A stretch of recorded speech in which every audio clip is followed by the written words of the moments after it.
$7.6 trillion to teach server farms how to mimic human thought, we are simultaneously passing national laws to mandate what teenagers must learn about the oceans they live near. Right, and at the very same time, we're borrowing billions in foreign aid just to, bandage the wounds from the earth violently shaking beneath our feet. Exactly. We are your AI reporters, Robin and Sam. And you lay all those headlines out on a table from the August 5th through 11th edition of CrossViews. And at first glance, it feels like sheer cognitive whiplash. It really does. The human mind just struggles to find the connective tissue between a massive tectonic rupture in South America, a microscopic semiconductor chip in some AI data center, and a centuries-old storage jar pulled out of the dirt in the Middle East. But there is a connective tissue, and that is the mission for this deep dive. Right. We are not here to just read a table of contents or give you a superficial summary of world events. We want to extract the underlying framework of this week's news. Because when you synthesize these sources, a pretty stark, undeniable contrast emerges. It does. You see the absolute fragility of the human condition. Just our frantic institutional attempts to engineer our own security, our own meaning, and frankly, our own version of truth. Yeah, and cutting right through all of that noise, you see the perfect, unshakable design of a sovereign creator. So to do that effectively, we need to establish the analytical lens we're using today. We evaluate these events through a very specific framework. Right, relying on the authority and sufficiency of Scripture and using a historical and grammatical understanding of the text. Exactly. We are looking at how a mature, designed universe and the reality of a sovereign God intersects with the chaotic reality of human history. So we should probably begin with the most visceral reminder of our lack of control, which is the sheer fragility of the physical planet. Right, going to South America. On August 10th, a catastrophic magnitude 7.4 earthquake struck Western Colombia. Which is massive. It is. The epicenter was a rural municipality called San Jose del Palmar in the Chocó province. But the geological data is what makes this event so fascinating and, well, terrifying. Yeah, because this wasn't a shallow surface tremor. No, it occurred at a depth of 66 miles. And that depth changes the entire physics of the disaster. Oh, so? Well, when an earthquake happens near the surface, say 5 or 10 miles deep, the energy is intensely destructive, but it's usually concentrated in a very localized area, like the surface literally tears open. Right, the damage is localized. Exactly. But when a tectonic plate ruptures 66 miles down in the mantle, those seismic waves behave differently. They have room to travel and amplify. So they spread out further. Right. The energy radiates outward in these massive deep earth ripples, which is why this single event in Colombia triggered alarms and noticeable swaying all the way in Ecuador and Panama. Wow, so the reach was massive, but the local devastation was still severe. Definitely. The shockwaves hit the Risaralda and Valle del Cauca regions the hardest, resulting in 111 confirmed fatalities. Just tragic. And the infrastructure failure tells a story of its own. Up in the coffee-producing mountains in the city of Manizales, one of the main towers of their historical neo-Gothic cathedral just completely collapsed onto the church nave. You really have to picture the architectural reality there. Right. Neo-Gothic structures rely on highly specific load-bearing arches and flying buttresses to distribute the immense weight of the stone downward. But they're built for vertical gravity. Exactly. They are engineering marvels for dealing with gravity, but they are notoriously rigid. Ah, I see. So when a deep-wave seismic event introduces violent lateral side-to-side force, that unreinforced masonry simply cannot flex. It shears and collapses. Which is exactly what happened.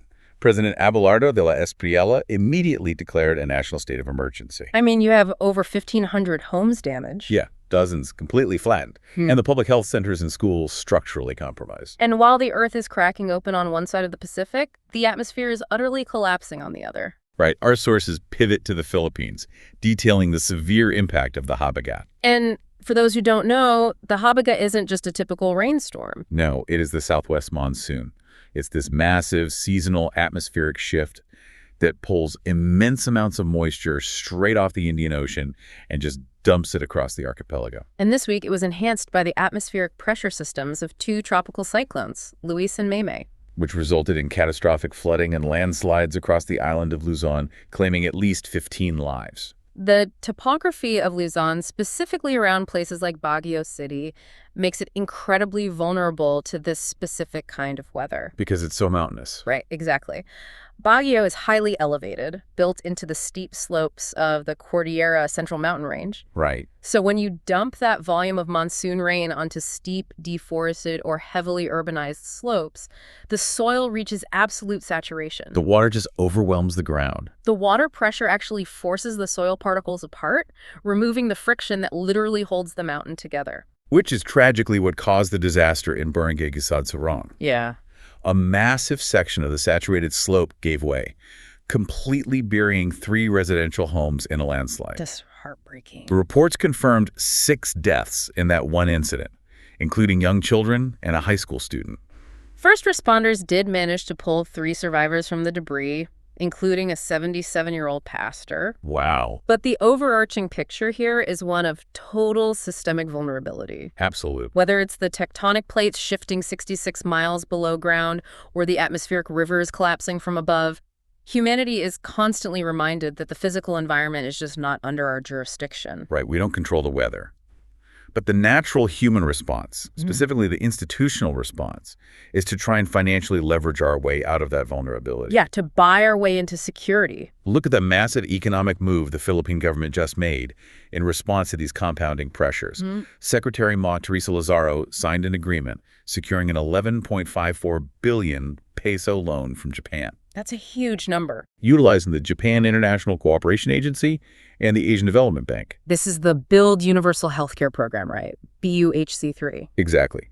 The specific goal of this massive infusion of concessionary foreign aid is to offset out-of-pocket medical costs for Filipino households. So the government is looking at the compounding strain of climate impacts, infrastructure failure, and general economic pressure, and they're trying to build a financial buffer for public health. But evaluating this through our worldview lens requires us to look past the impressive numbers. You have to dig deeper. Because taking out an 11.54 billion peso loan to address the fragility of human life is like installing a state-of-the-art multi-million-dollar security system on a house that is slowly sinking into a geological sinkhole. That is a great analogy. The cameras might deter a burglar, and the alarms might make you feel secure at night, but they do absolutely nothing to alter the fundamental reality that gravity and shifting earth are taking the house down. The editorial in the source material points out this exact tension.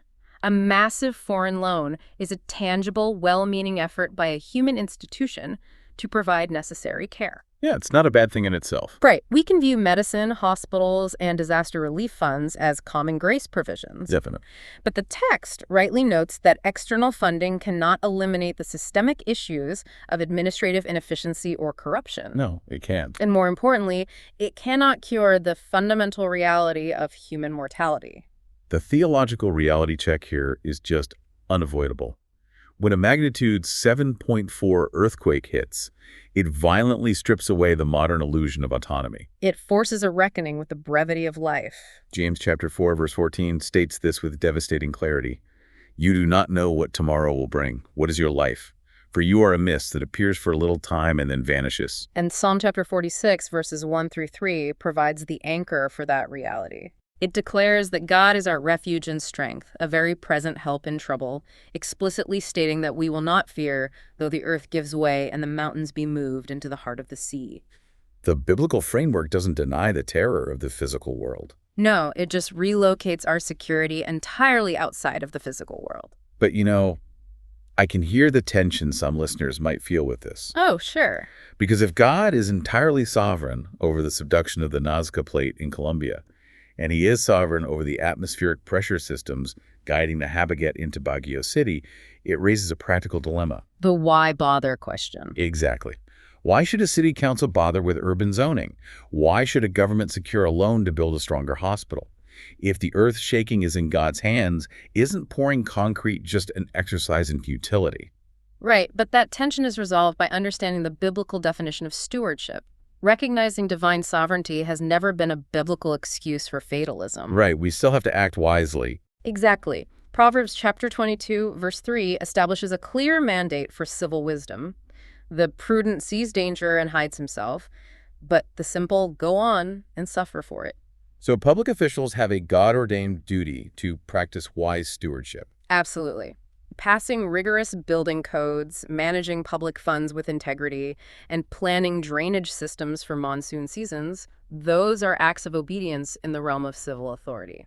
But the state's capacity to provide relief is fundamentally limited. It is. The infrastructure fails. The state of emergency is declared, but the roads are impassable, and the government aid trucks simply cannot reach the disaster zone. Which is exactly where the sources highlight the mobilization of the local church. Right. In Colombia, long before the federal response could fully organize, local Christian congregations were turning their sanctuary spaces into temporary shelters. They were distributing clean water, providing warm meals, offering trauma care. This is the act of obedience required by Galatians chapter 6, verse 10, which commands believers to do good to everyone, especially to those who are of the household of faith. Because a government loan can subsidize a hospital bill, but it takes the local body of Christ, acting in sacrificial mercy, to actually minister to a grieving family sitting in the rubble of a collapsed neo-Gothic cathedral. Yeah, the state attempts to manage the logistics of survival, but the church ministers to the eternal reality of the soul. And that transition from managing physical logistics to managing moral realities brings us to the next major theme in the sources.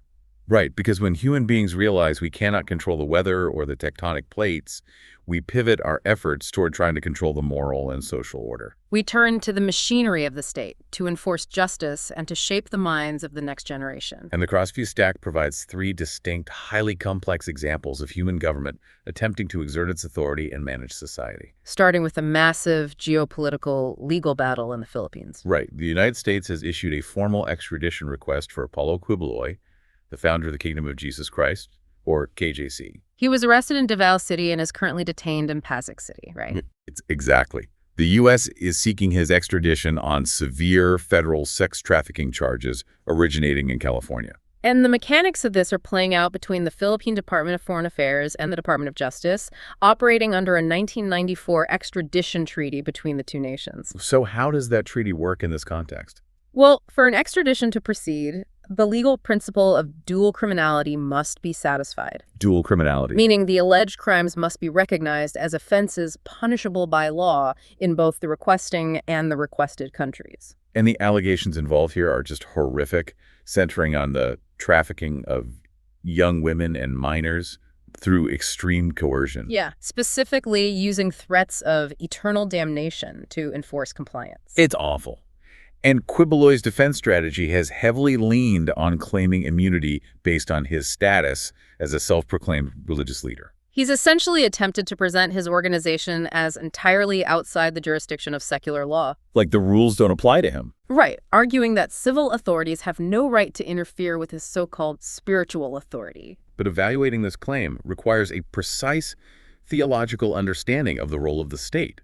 We have to separate legitimate religious liberty from the exploitation of religious vocabulary. Absolutely. Romans chapter 13, verses 3 through 4, is the definitive text on this matter. It explicitly defines the civil magistrate as God's servant, an avenger who carries out God's wrath on the wrongdoer. The state does not hold the keys to eternal salvation, but it does hold the sword to enforce civil justice. Right. A self-proclaimed spiritual title never supersedes God's moral law or the state's God-ordained function to prosecute criminality. In fact, the biblical text is ruthlessly clear about individuals who use religious authority to abuse the vulnerable. Yeah, 2 Peter chapter 2, verses 1 through 3 warns of false teachers who, in their greed, exploit people with fabricated words, assuring that their condemnation from long ago is not idle. So when the Department of Justice processes an extradition for human trafficking, they are not infringing on religious liberty.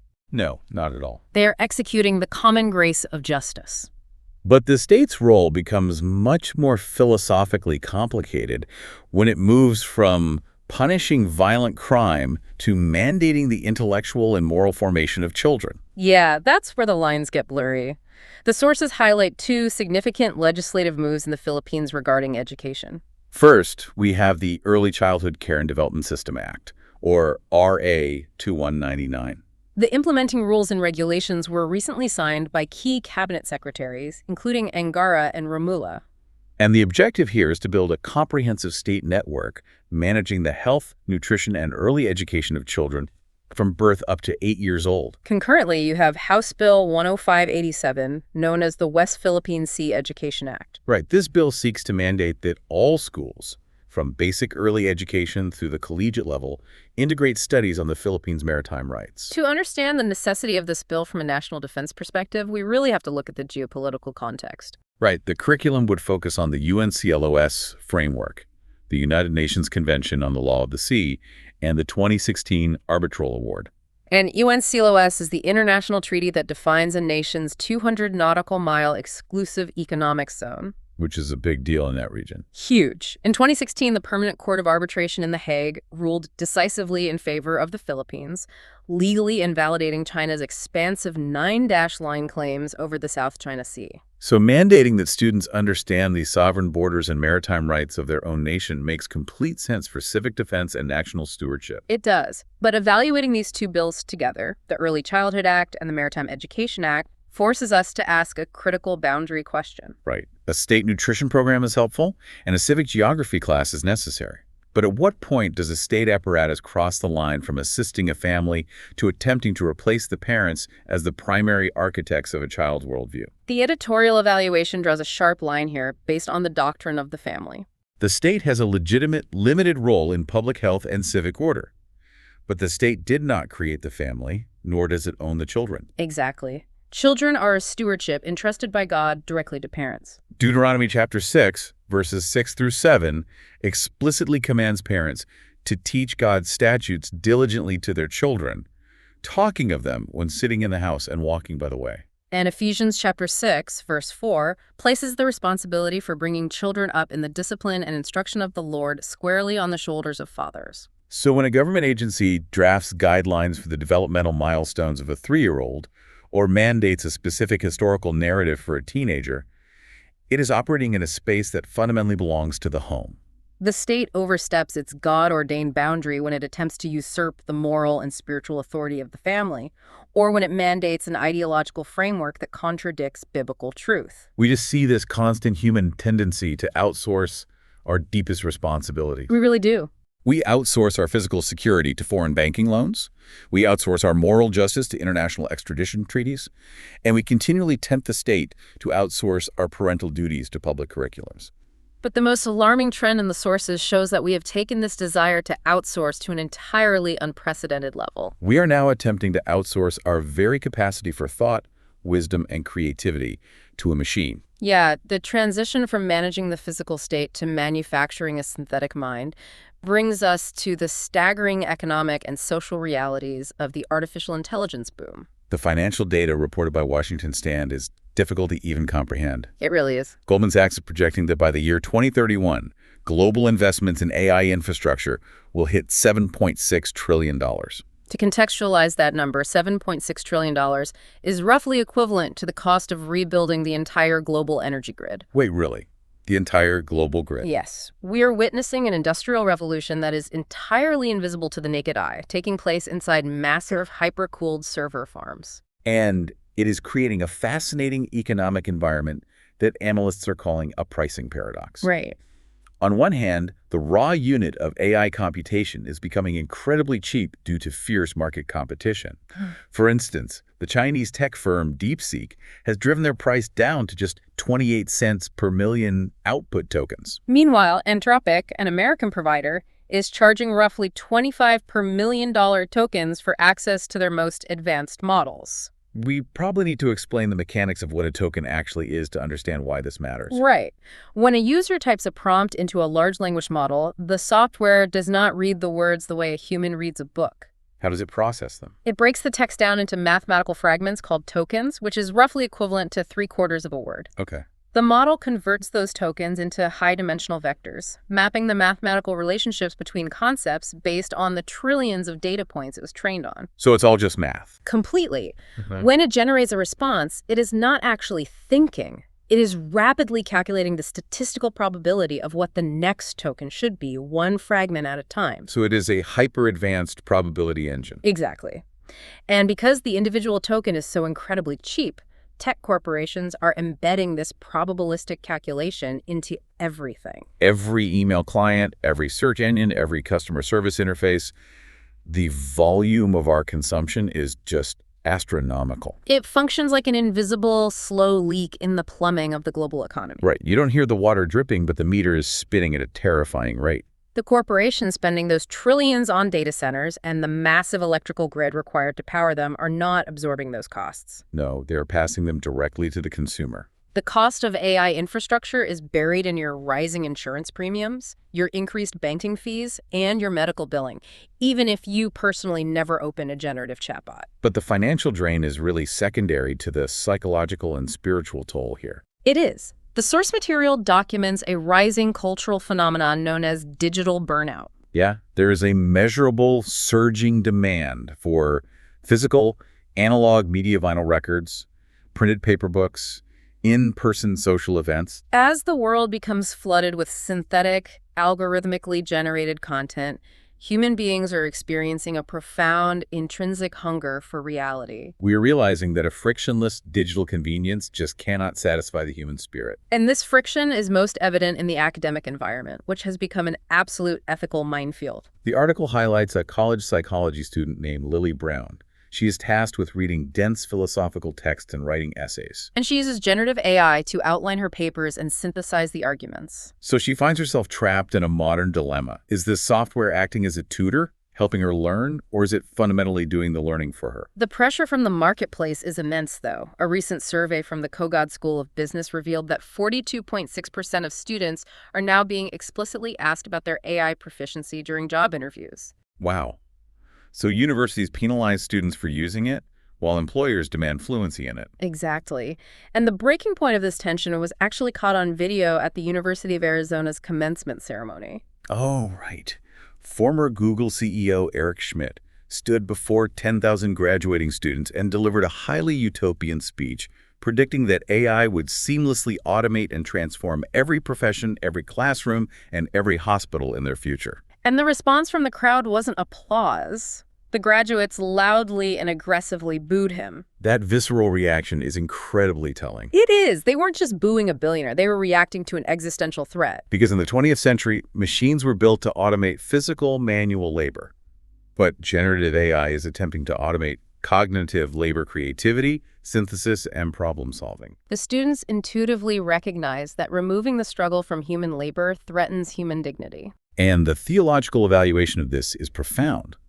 But wait, some might argue that if a student uses an AI to outline an essay, aren't they just using a better calculator? Why is this a spiritual issue and not just a technological one? Well, it's because automating arithmetic is fundamentally different than automating thought. Okay, how so? Because thought, labor, and the pursuit of wisdom are integral to how God designed humanity.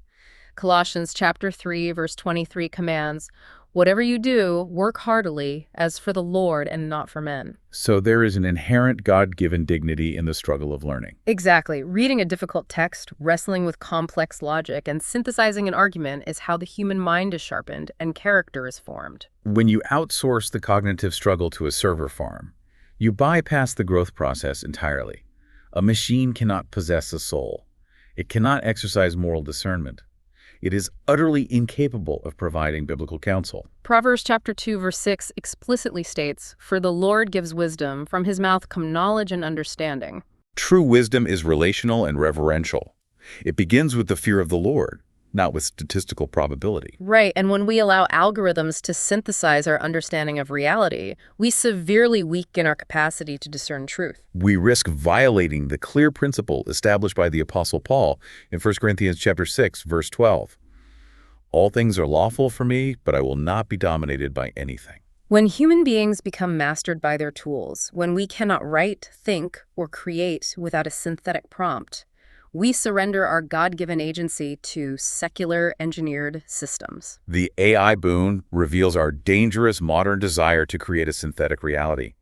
We want to construct a frictionless world where a machine thinks for us. But the impulse to manufacture our own version of truth isn't new. Humanity has been doing this for millennia. Right. If we aren't using mathematical tokens and silicon chips, we are using concrete, steel, and stone to build monuments to our own vanity. Which provides a seamless transition into the geopolitical and archaeological sources from the Middle East and Eastern Europe. Yes, in Armenia, a prominent tycoon and former politician named Gajik Sarukian, has announced the construction of the world's tallest statue of Jesus Christ. He intends to build a 101 meter, that is 331 feet monument on the summit of Mount Hadis.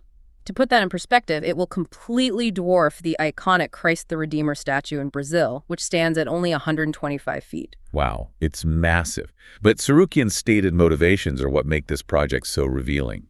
He is not hiding his intent. Not at all. He has publicly declared that this massive concrete structure will serve as Armenia's calling card, explicitly stating that Christianity will become Armenia's new brand. He openly views this as a legacy project designed to permanently inscribe his own name into the national history. It is the absolute pinnacle of a vanity project. He is attempting to commercialize the image of Christ for political and nationalistic branding. And when you contrast that massive 331-foot concrete endeavor with the archaeological realities uncovered by the Associates for Biblical Research, the theological disparity is just staggering. The ABR team, led by Dr. Scott Stripling, has been excavating the ancient site of Shiloh. And for centuries before the temple was built in Jerusalem, Shiloh was the resting place of the Israelite tabernacle. They aren't building giant statues. They are meticulously digging through layers of dirt and ancient ash. And their discoveries ground the biblical narrative in tangible historical reality. They have uncovered what are known as pithoi, these massive Middle Bronze Age ceramic storage jars. These jars were often embedded into the earth to store vital resources like grain or olive oil, right? Exactly. And finding these jars intact, complete with charred organic material like ancient wheat, is an archaeological goldmine. Because the charred organic material allows scientists to perform precise carbon-14 dating. Which heavily anchors the biblical timeline of the Israelite occupation of Shiloh. And beyond the pithoi, Dr. Stripling's team has excavated the foundational walls of a monumental east-west oriented building. This is the part that's truly incredible. When they measured the dimensions of this structure, it perfectly matched the exact dimensions of the tabernacle precinct detailed in Exodus chapters 26 and 27. That's amazing. They have also found ceramic altar horns and the specific murex shells used in antiquity to produce the priestly blue dye required for the tabernacle garments. This is the critical difference between Sarukian's statue and the dirt at Shiloh. The statue is a modern fabrication designed to demand attention for a politician. While the artifacts at Shiloh are the mundane historical remnants of a real, breathing people interacting with the living God, it validates the historical grammatical hermeneutic. The Bible is not a collection of abstract synthetic myths. It is a historical record of events that occurred in real time and space. And true Christian devotion is built on obedience to that historical word, not on grandiose physical displays. But if seeing is believing, couldn't a 331-foot statue actually point people to Jesus better than old broken storage jars in Shiloh? Well, not biblically. 1 Samuel chapter 15, verse 22 states, "Behold, to obey is better than sacrifice, and to listen than the fat of rams." God is not impressed by a 331-foot concrete brand. No. He's not. We see that principle of faithful obedience beautifully illustrated in another historical source from this week's stack, marking the anniversary of the death of Robert Moffat on August 10th, 1883. Right. Robert Moffat spent over 50 years as a pioneer missionary in southern Africa. He did not attempt to build a physical empire or a monumental statue. No, instead, he dedicated decades of his life to the grueling, excruciatingly slow work of translating the entire Bible into the Sekvana language. We really have to appreciate the mechanics of what Moffat actually did. He wasn't typing on a laptop. Not at all. He was working with a manual printing press. He had to learn the spoken language, create a written syntax for it, translate the ancient Hebrew and Greek texts into that new syntax, and then manually set the lead type, letter by letter, to print the pages. It was a lifetime of obscure, exhausting labor. And why do it? Because of what Scripture claims about its own nature. Psalm chapter 119, verse 160 declares, "The sum of your word is truth, and every one of your righteous rules endures forever." Moffat understood the theological reality laid out in Romans chapter 10, verse 17. So faith comes from hearing, and hearing through the word of Christ. Faith is not generated by staring at a giant statue on a mountaintop. It is generated by the Holy Spirit working through the objective truth of the Word of God. Moffat's quiet, decades-long translation work resulted in the establishment of a resilient, enduring church in Africa, whereas a massive statue in Armenia merely serves as a tourist attraction. This ongoing debate over what is fundamentally true and how human beings can know it is not confined to archaeology or church history. No, it dictates how we view the very origin and structure of the universe itself. We don't just find the truth buried in the dirt at Shiloh, we see it painted across the sky. Which brings us to the astonishing astrophysical event highlighting the European news. The upcoming total solar eclipse scheduled for August 12, 2026. The projected path of totality is a massive shadow corridor, roughly 182 miles wide, sweeping over 5,000 miles across the globe. It will begin in the Arctic over northern Russia, sweep down across Greenland, pass directly over Iceland, traverse the Atlantic Ocean, and cut through northern Spain. Eclipses are breathtaking to witness, but the underlying mathematics governing the event are what really demand our attention. The exact symmetry required to produce a total solar eclipse is a masterclass in proportional engineering. The sun is approximately 865,000 miles in diameter, which makes it roughly 400 times wider than the moon. But the sun is also roughly 93 million miles away from Earth. That distance happens to be exactly 400 times farther away from our planet than the moon is. Because of that precise ratio, 400 times wider, exactly 400 times farther away, the angular diameter of the two celestial bodies appears virtually identical from our vantage point on the surface of the Earth. This perfect proportional scale allows the small disk of the moon to perfectly block the massive, blinding disk of the sun, perfectly revealing the sun's outer atmosphere, the corona. I mean, it's like finding a perfectly balanced, intricate clog in the middle of a desert. Exactly. But the secular naturalistic worldview demands that we look at that exact mathematical ratio and conclude it is merely a cosmic coincidence, the result of billions of years of random gravitational sorting. Right. It's like finding that clock and concluding that, lightning must have struck the sand in just the right pattern to build the gears. It defies all logic. The observable mathematical precision of the cosmos screams of intentional design. It is the biblical doctrine of creation in full display. Psalm chapter 19, verse 1 declares, "The heavens declare the glory of God, and the sky above proclaims his handiwork." Genesis chapter 1, verse 14 explicitly states that God deliberately placed the lights in the expanse of the heavens for signs and for seasons. The universe is not a chaotic accident. It operates on a mature, mathematically calibrated, designed order. But the stark contrast to that observable order is found in a recently published scientific paper by the American Geophysical Union, which attempts to explain the origin of life without a creator. Right. The researchers in the AGU paper hypothesized that early asteroid impacts on Earth created massive hydrothermal systems. These are deep fissures in the Earth's crust where seawater mixes with superheated magma. Exactly. Their theory suggests that these hydrothermal vents, with their cracked rocks and boiling mineral water, provided the necessary chemical soup to spontaneously spark the origin of life. Dr. Jonathan K. Corrado, a professional engineer, thoroughly dismantled this hypothesis in an article published by the Institute for Creation Research. He pointed out the massive mechanical flaw in the AGU's logic. They are confusing basic chemistry with specified biological information. A hydrothermal vent certainly provides heat, water, and minerals. You have active thermodynamics and chemical reactions. But basic chemistry does not spontaneously generate biology. In a laboratory setting, you might use heat and electricity to force the formation of a simple amino acid.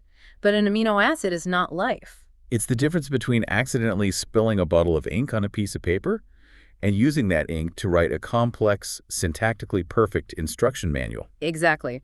Functional biological life requires DNA and RNA, incredibly complex, encoded sequences of genetic information, along with the molecular machinery required to read, translate, and replicate that code. Boiling water and hot rocks do not write software.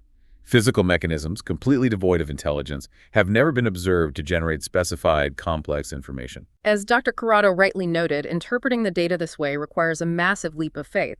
Neither life nor a house come about without a plan, an order, and a builder. But secular scientists claim they just follow the data, while believers follow dogma. How do we respond to the idea that science is totally neutral? Well, this exposes a massive cultural myth. Ken Ham, the founder of Answers in Genesis, addressed this exact fallacy in the source material, correctly labeling macroevolution itself as a blind faith belief. Because raw scientific data, whether it is the fossil record, geological strata, or a genetic sequence, never speaks for itself. Data must always be interpreted. And how you interpret the data is entirely dependent on the worldview you hold before you even look through the microscope. Secular scientists operate from a foundational presupposition of philosophical naturalism. They assume a priori, that physical matter and energy are the only things that exist in the universe. They have completely excluded the creator from the equation before the experiment even begins, so they are forced to invent miraculous properties for cracked rocks and hot water to explain the existence of DNA. This is exactly what the Apostle Paul warned the church about in Colossians chapter 2, verse 8. See to it that no one takes you captive by philosophy and empty deceit, according to human tradition, according to the elemental spirits of the world, and not according to Christ. Trying to explain the origin of life while aggressively denying the author of life is not objective science. It is a competing religious system. So we have scaled the heights of the cosmos, observing the perfect mathematics of a solar eclipse, and we have plumbed the depths of tectonic plates and trillion-dollar AI networks. We see that God meticulously orchestrates the massive celestial bodies in the sky. He is completely sovereign over the macrostructures of the universe. But the ultimate question for us is, how does this sovereign creator choose to orchestrate the spread of his truth down here on the ground? And the mechanism God chooses is the most counterintuitive, unexpected method imaginable to the human mind. Right, if God has so perfectly orchestrated the massive celestial bodies in the sky, how does he orchestrate the spread of his truth on Earth? Not through giant statues or AI, but through weak, ordinary people. The sources highlight a historic tectonic shift currently taking place in global missions. The Arise Asia 2026 Congress recently concluded in Manila, gathering 4,278 participants from 54 different countries. And at the conclusion of this massive Congress, 341 young leaders officially committed to long-term cross-cultural missions. What makes this so staggering is not just the sheer volume of volunteers, but their origin.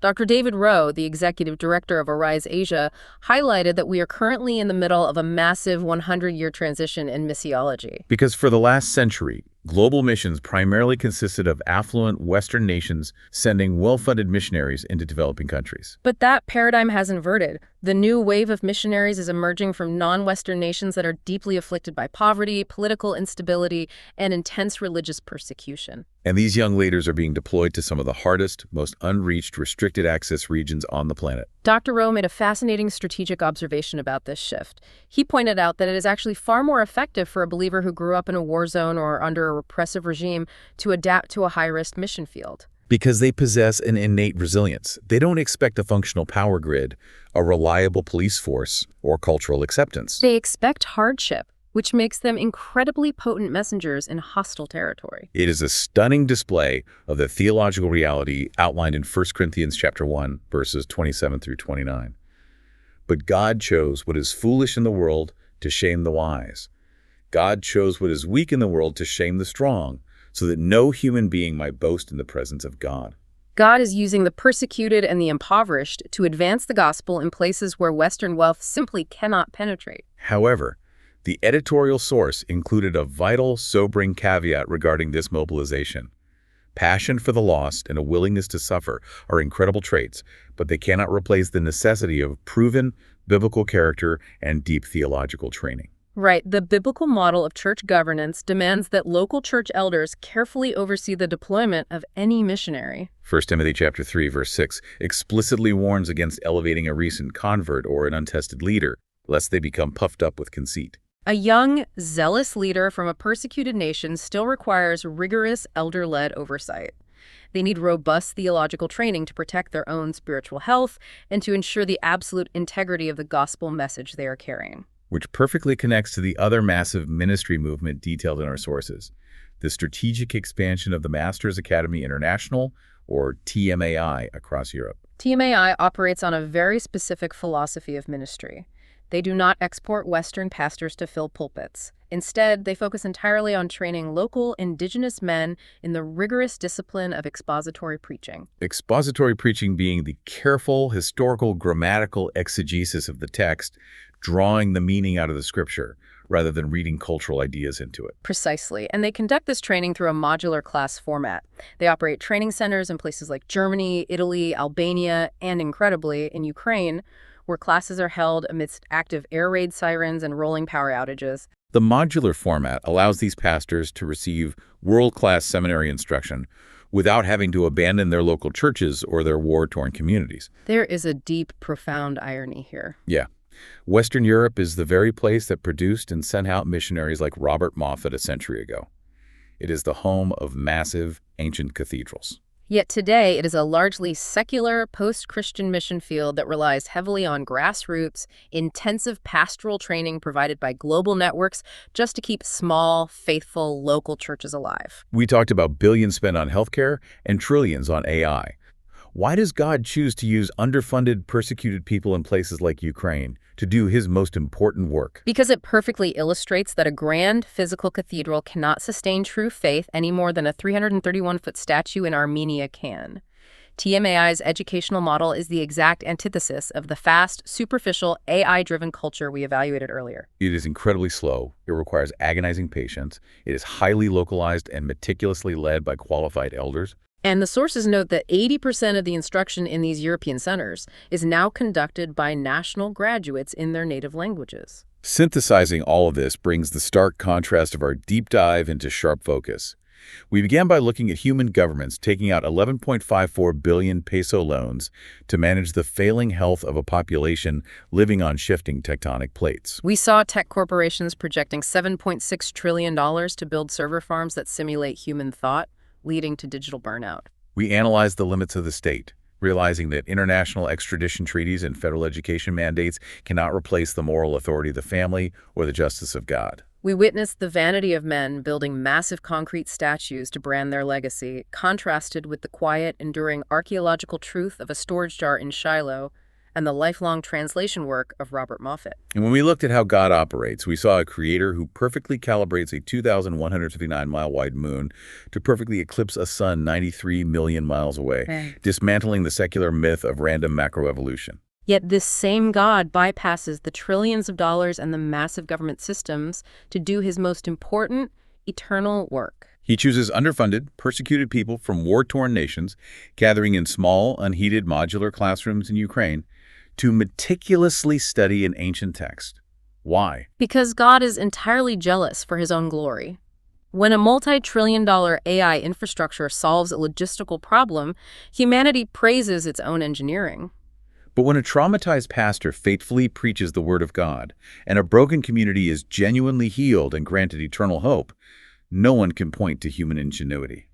All the glory belongs exclusively to the sovereign God who empowers his word. He is the Lord of the cosmic macroscale, and he is the Lord of the intimate microscale. He governs the exact mathematical orbit of the planets, and he governs the specific trials designed to refine our faith. Which leaves us with the ultimate question derived from this week's news.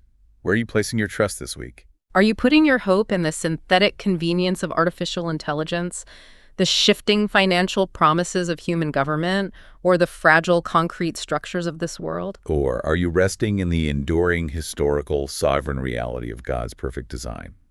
Thank you for joining us at the table today as we unpack these sources, and we will catch you on the next deep dive.